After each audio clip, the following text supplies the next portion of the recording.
Après un demi-siècle d'existence de la CEDEAO, les échanges intra-régionaux ne représentent toujours que 10 à 15% du commerce officiel. Réunis à Banjul, les États membres s'engagent à lever les barrières non tarifaires et à formaliser le commerce transfrontalier. L'objectif est d'accélérer l'intégration économique afin d'en faire bénéficier les 400 millions de citoyens de la région. Une étape décisive pour l'intégration économique de l'Afrique de l'Ouest s'est jouée ce 16 juin 2026 à Banjul, en Gambie. Experts et missions techniques de la CEDEAO se sont mobilisés autour d'une table ronde stratégique sur la question des barrières structurelles qui freinent encore les échanges au sein de l'espace communautaire. Malgré 40 ans d'existence de la CEDEAO, le commerce intrarégional plafonne historiquement entre 10 et 15% des échanges totaux. Cette stagnation s'explique par la persistance de barrières non tarifaires BNT et un secteur informel qui reste le véritable moteur, bien qu'invisible, de l'économie régionale. Pour les experts réunis à Banjul, l'urgence est de structurer cet écosystème vers un système formalisé grâce au renforcement des capacités et au développement des corridors commerciaux. Le régime commercial simplifié aujourd'hui dans le cadre régional est une exigence, donc une nécessité pour les entreprises, pour les commerçants transfrontaliers et une nécessité aussi pour la formalisation du secteur informel. L'Afrique est à la traîne.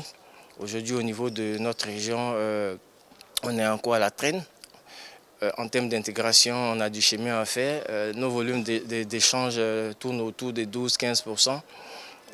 On peut faire mieux si on arrive à éliminer les BNT que nos commerçants rencontrent, que nos opérateurs, que les différents usagers rencontrent au niveau de la CEDEAO.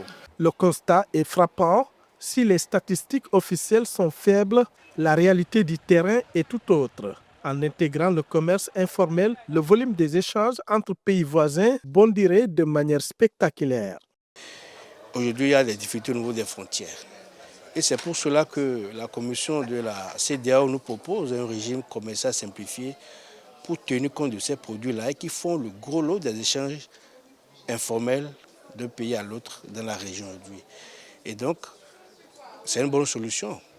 Si on peut avoir un régime qui prend en compte les difficultés auxquelles les commerçants transfrontaliers sont confrontés et qui peut faciliter la circulation du produit aujourd'hui, c'est une bonne nouvelle pour nous. C'est pour cela que nous nous militons afin que ce qui sera proposé soit en cohérence avec les difficultés qui sont observées aujourd'hui sur les corridors afin que la libre circulation des marchandises dont on parle soit une réalité dans la région ouest africaine. Forte de ses 50 ans d'histoire, la FEOACI mobilise les chambres de commerce nationales pour répondre aux défis économiques et technologiques actuels.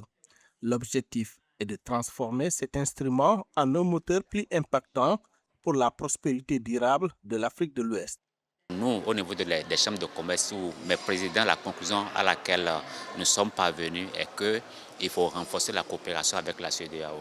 Il faut renforcer la coopération avec la Banque d'investissement et de développement de la CEDEAO, qui est notre fonds, qui puisse nous permettre de pouvoir satisfaire les besoins des PME, les besoins des femmes, les besoins des jeunes, même les personnes à mobilité réduite qui sont dans les affaires. Il est nécessaire qu'on puisse avoir un cadre qui permettra de répondre à leurs besoins. Et nous avons pris l'engagement, les présidents des chambres de commerce ont pris l'engagement de renforcer la capacité de la FEOACI à pouvoir répondre aux aspirations de la CEDEAO. Clôturé le 19 juin 2026, les missions techniques de Banjul ont porté sur l'harmonisation de la concurrence, la transparence fiscale et la protection des consommateurs. L'objectif ultime est de traduire ces protocoles en retombées tangibles pour les 450 millions de citoyens de la CEDEAO en favorisant notamment la création d'emplois et la sécurité alimentaire régionale.